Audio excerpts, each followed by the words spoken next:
They preached to the jailers and converted many to the power of Jesus Christ in their lives.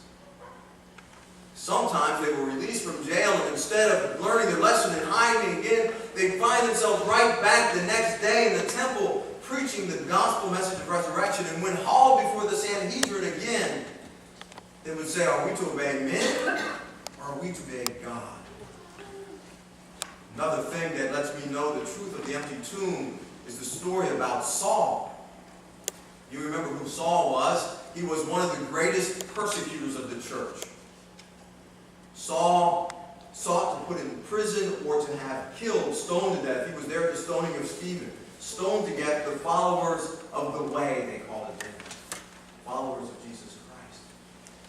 He wanted nothing to come into Judaism like that. And he was staunchly against it. As a matter of fact, he's on his way to Damascus to do the same thing in Damascus he had been doing in Jerusalem, and that's to kill or imprison anyone who claimed the name of Jesus Christ, who claimed to say that he was risen. And on his way, Jesus appeared to him.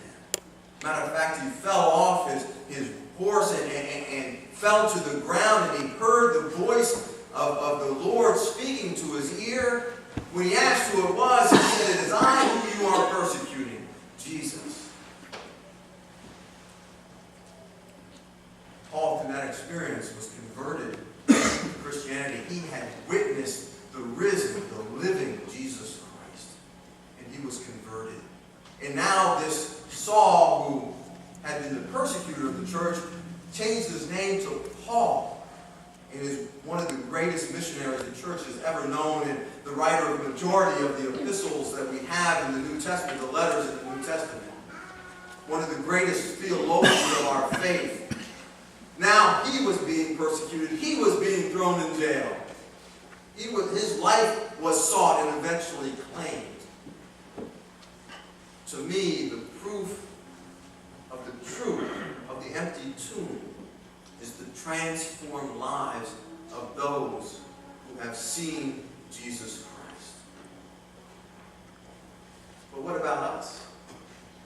What does Easter have to do with us, this 2,000 or so year celebration?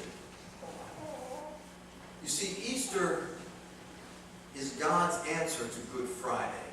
You all know what Good Friday was about. If you were here on Good Friday, you would have seen this very same cross with no flowers on it, no flowers in the sanctuary. The pyramids were stripped.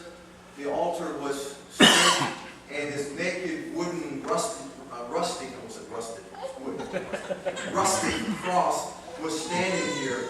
And there was a pad of paper, or some paper available, and rough-cut nails and a hammer, where you could come and write your confessions or your hopes, your desires, your prayers, your concerns, and nail them to the cross.